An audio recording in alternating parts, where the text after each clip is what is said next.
नमस्कार दोस्तों, स्वागत है आपका हमारे इस चैनल रामाजी मीडिया में। और आज हम आपके सामने लेकर आए एक ऐसे शख्स की जीवनी जिसके बारे में शायद आप जानते हो। आयुर्वेद और योग की दुनिया में इन्हें भारत का सबसे सर्वश्रेष्ठ इंसान माना जाता है। जी हाँ दोस्तों, हम किसी और के नहीं बल्कि पतंजलि के संस्थापक बाबा रामदेव के जीवन के बारे में आज हम आपके साथ बात करने वाले हैं।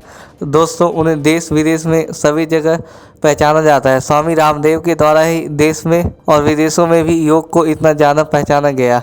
स्वामी रामदेव को आध्यात्म गुरु या नेता भी कहा जाता है। इन्हें आयुर्वेद राजनीति में भी विशेष ज्ञान है। बाबा रामदेव एक ऐसे गुरु हैं जिन्होंने भारत के लोगों को स्वदेशी चीज़ें उपयोग करने के लिए प्रेरित किया और उन्हें पतंजलि योगापीठ व पतंजलि आयुर्वेद का निर्माण किया। स्वामी रामदेव एक बहुत अच्छे कथावाचक भी रहे हैं। आइए जानते हैं उनके कुछ निजी जीवन के बारे में। स्वामी रामदेव का असली नाम रामकृष्ण यादव है, जिनका जन्म 26 दिसंबर 1965 को महेंद्रगढ़ हरियाणा में हुआ था।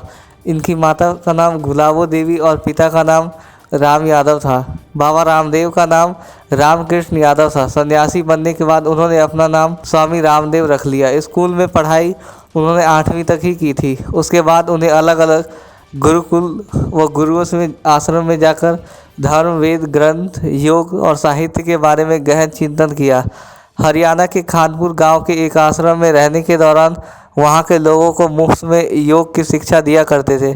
इसके बाद वे हरिद्वार चले गए। वहां के कांगड़ी विश्वविद्यालय एवं गुरुकुल में प्राचीन भारतीय शास्त्र का ज्ञान कई सालों तक अर्जित किया। पढ़ाई पूरी करने के बाद रामदेव जी ने दुनियावी बातें छोड़कर संन्यास ले लिया।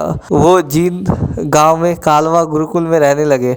यहाँ उन्होंने अपने आसपास के लोगों को योग की शिक्षा देनी शुरू की। इसके बाद माना जाता है कि वे हिमालय में जाकर कई सालों तक तप करते रहे। इसके बाद वह हरिद्वार में आकर बस गए। स्वामी रामदेव ने स्वामी शंकर देव जी महाराज से दीक्षा ली थी।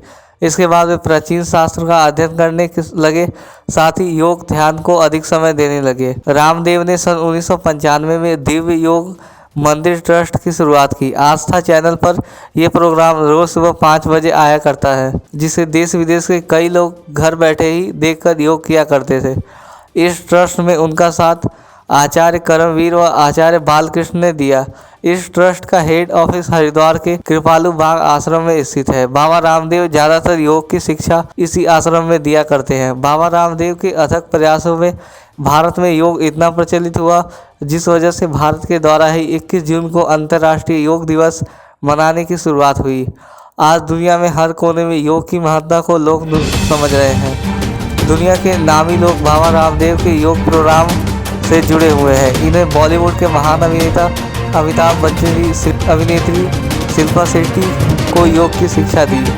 रामदेव ऐसे पहले गैर मुस्लिम समुदाय है जिन्होंने उत्तर प्रदेश के देवबंद जिले के मुस्लिम मौलवियों को भी योग की शिक्षा दी थी। रामदेव ने अमेरिका, जापान, ब्रिटेन जैसे बड़े देशों को लोगों को भी योग की शिक्षा दी। 2006 में कैफी उस्ताद के द्वारा बाबा रामदेव को संयुक्त राष्ट्र सम्मेलन में गरीबी उन्मूलन पर एक व्याख्यान के लिए आमंत्रित किया गया था।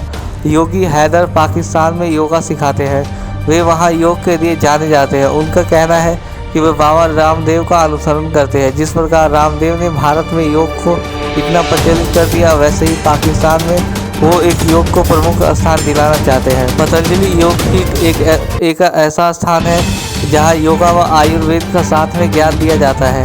और भारत में इसके 2 संस्थान हैं, पतंजलि योग पीठ 1 और पतंजलि योग पीठ 2। ये संस्थान अमेरिका, यूके, कनाडा, मॉरिशस और नेपाल सहित यूके में 2006 में इसकी शुरुआत हुई। पतंजलि आयुर्वेद की शुरुआत रामदेव और बालकृष्ण ने हरिद्वार में 2006 में की थी। 2016 की शुरुआत में ही कंपनी का टर्नओवर 45 करोड़ के पार हो चुका है। पतंजलि के आने से भारत के बाजार की दूसरी कंपनियों की कमर तोड़ दी। कोलगेट, डाबर इससे अधिक प्रभावित हुए। हमारे दैनिक जीवन में आने वाले प्रत्येक शैम्पू, आचार, पापड़, ब्यूटी प्रोडक्ट्स आदि पेय पदार्थ इस लिस्ट में आते हैं।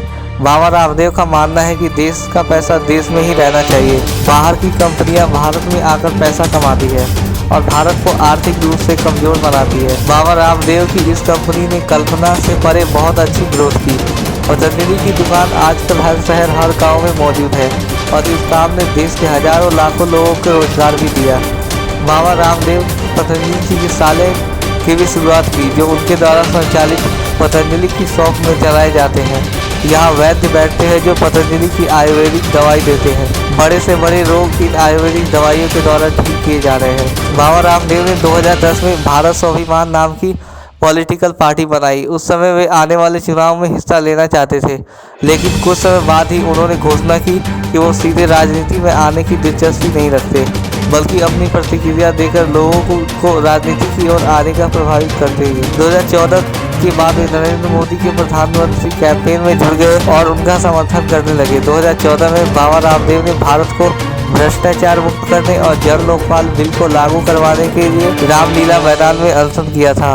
अनशन काफ़ी दिन तक चला, जिससे मनमोहन सिंह जी की सरकार का काफ़ी दबदबा बढ़ा।